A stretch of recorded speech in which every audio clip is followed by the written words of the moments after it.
I would like to start by telling you a little bit about the Parliamentary Assembly of the Council of Europe.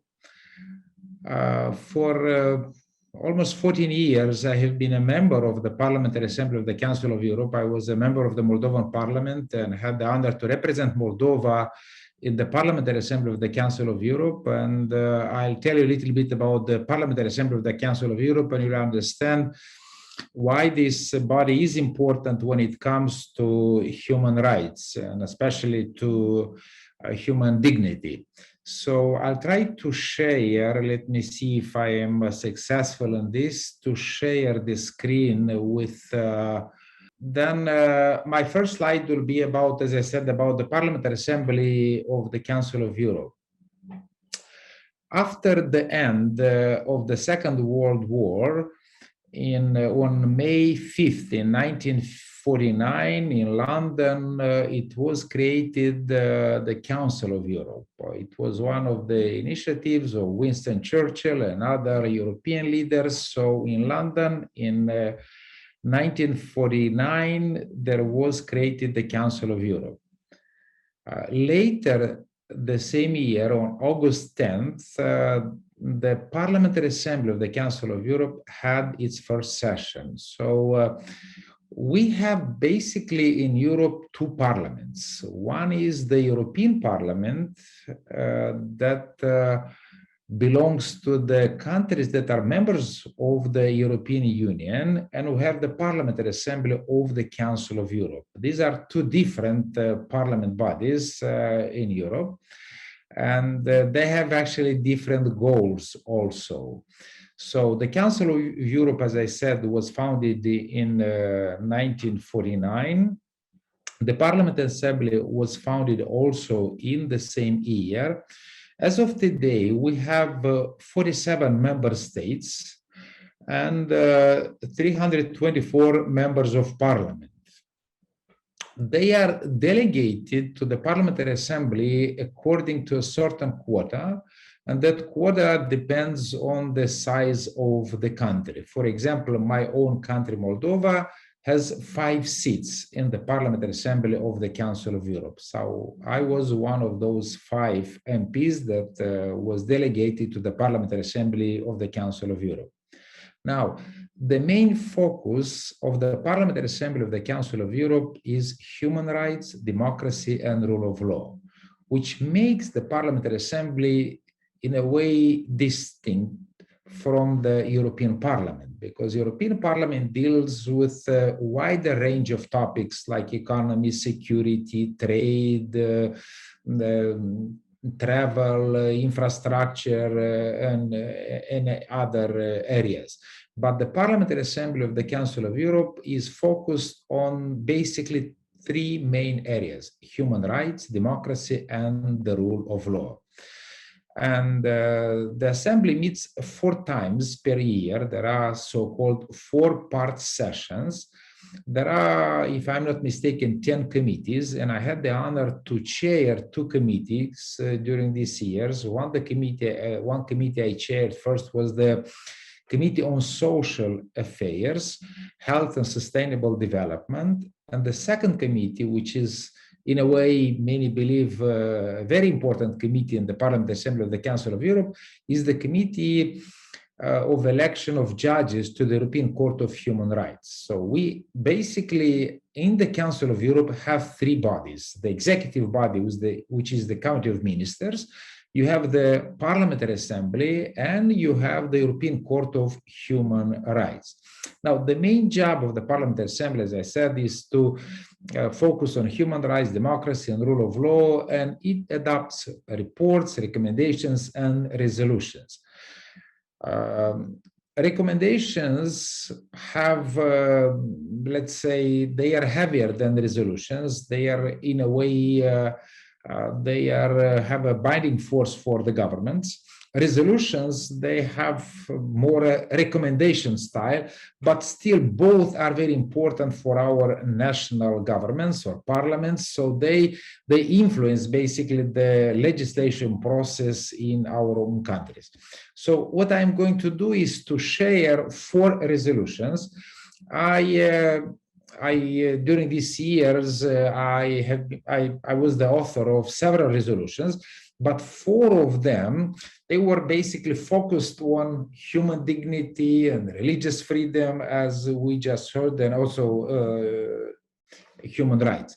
So the first resolution is from, and you have the number of the resolution. So later, if you'd like to do more research on the web of the Parliamentary Assembly of the Council of Europe, you can find this information on the web. So it's Resolution 2036 that was adopted in January of 2015. Now, the idea of the resolution was to tackle the intolerance and discrimination in Europe with a special focus on Christians.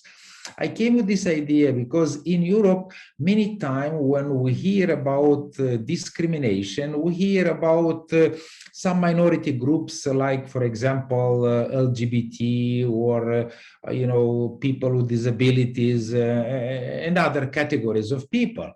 And actually, when I proposed this resolution, this report, many were against. They said, well, how can we talk in Europe about discrimination of Christians? I mean, are you serious about this?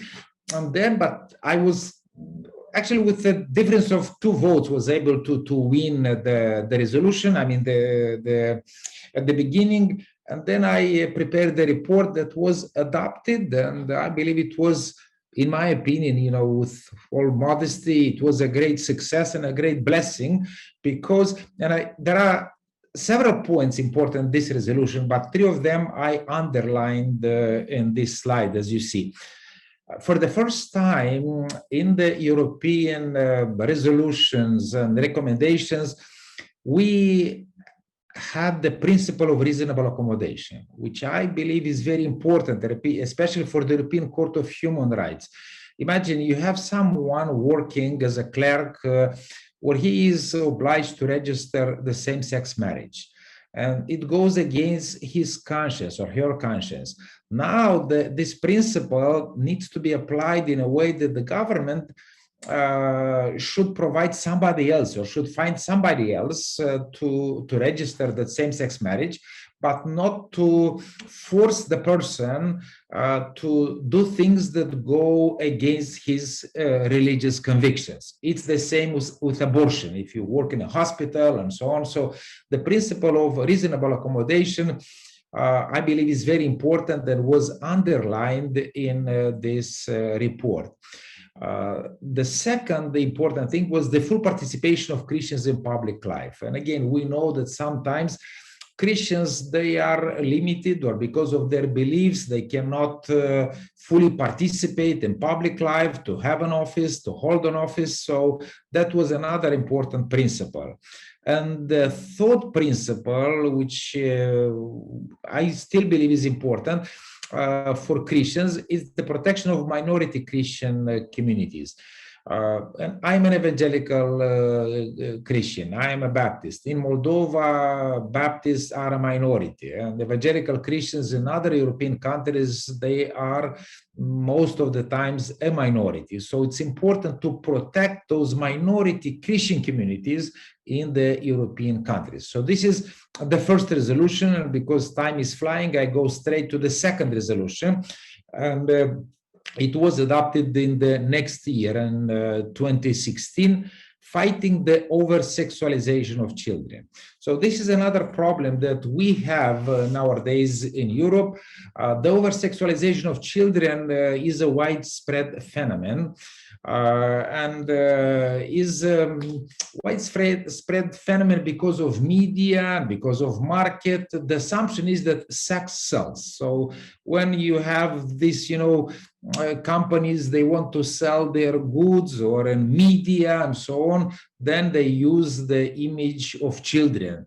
And it's important, once again, to be aware of this, that there is such phenomenon in our countries.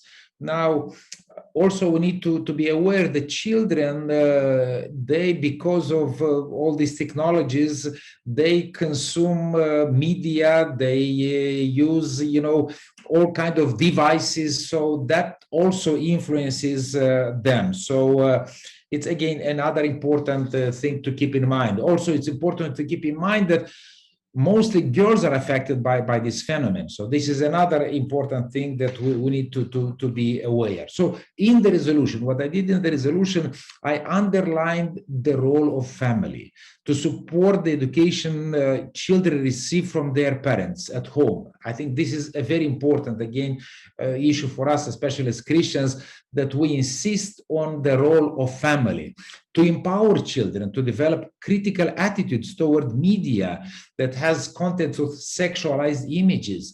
And also there is another point there to encourage media to adopt internal codes of ethics. That is also important because, as I said, children are influenced by media.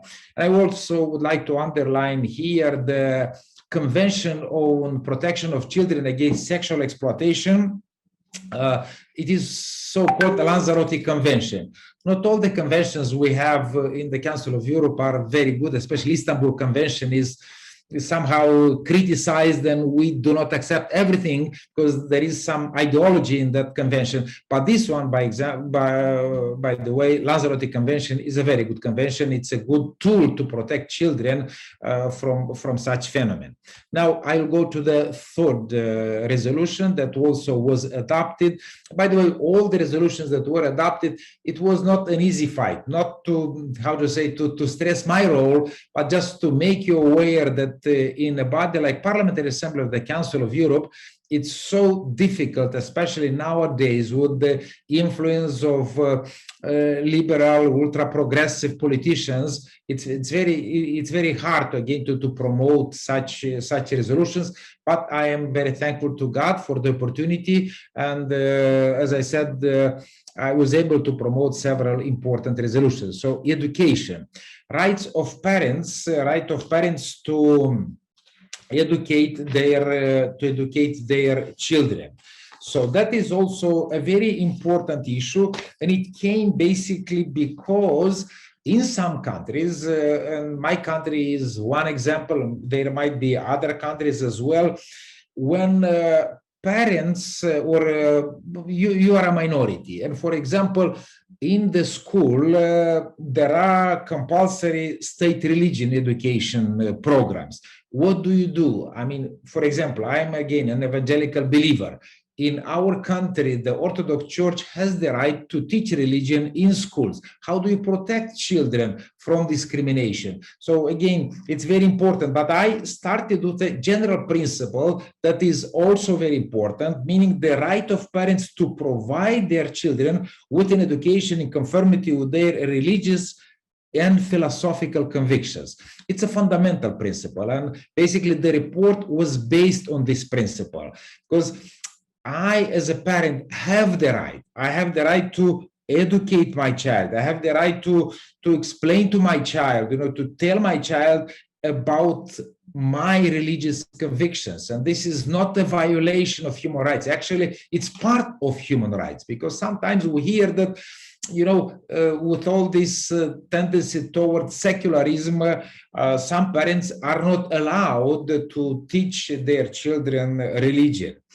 So then another principle important here was the non-discrimination distinction, as I said, between religious minorities and majority beliefs. So there are different Christian communities in different countries. So again, it's very important that we can have this protection.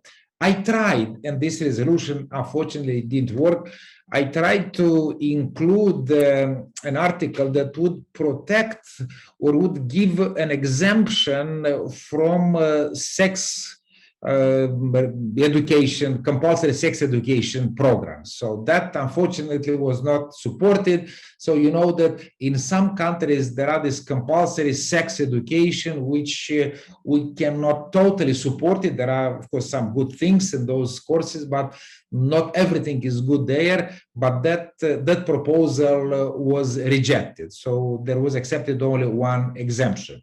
And now the fourth resolution, and I'll try to be in time. The fourth resolution is best interest of the child. Now, this resolution was born in a very interesting, so there was a situation, some of you heard of it, I know Roxana knows about the situation. There was a Romanian-Norwegian family in Norway, Botnariu family. What happened was that Norwegian authorities, they confiscated 5 children, all their 5 children. And the youngest was, I think, 3-month-old baby. That was a real shock for the family and also for the, for the community, especially Romanian community. They were large demonstrations. So I initiated a report in the Council of Europe. A report that was called, as you see there, striking a balance between the best interest of the child and the need to keep families together.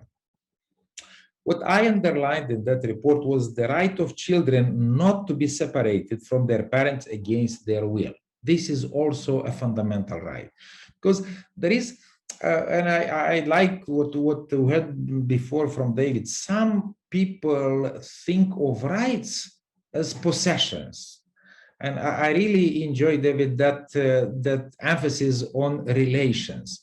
For example, in northern countries of Europe, Norway, Sweden, Denmark, and maybe United Kingdom, the concept is that children belong to the state. Children do not belong to their parents, they belong to the states, they belong to the government in a way. So the government has the first responsibility. And this is where you have this clash of rights. But again, it's very important to underline when we speak about the best interest of the child. This is the term that is used internationally. Everywhere you talk with different agencies or when policies are adopted, the principle is the same, best interest of the child. The problem is that this principle is interpreted differently from country to country. So I felt it's very important to underline that children have the right not to be separated from their parents against their will. Another important principle in the same context, when we talk about children, was that the removal of children should be a last resort and should be applied only for a necessary period of time, for a short period of time. So once you remove the child, it's the duty of the government to assist the family, to help the family to fix the problem if there is a problem in that family, and then reunite the family, because the best place for a child to grow is the biological family. So that is, again, was very, very important. But another principle that I underlined in this resolution was that even the government has to remove a child from a family, or the government has to remove children from a family. First, they should not separate siblings. Brothers and sisters should be kept together.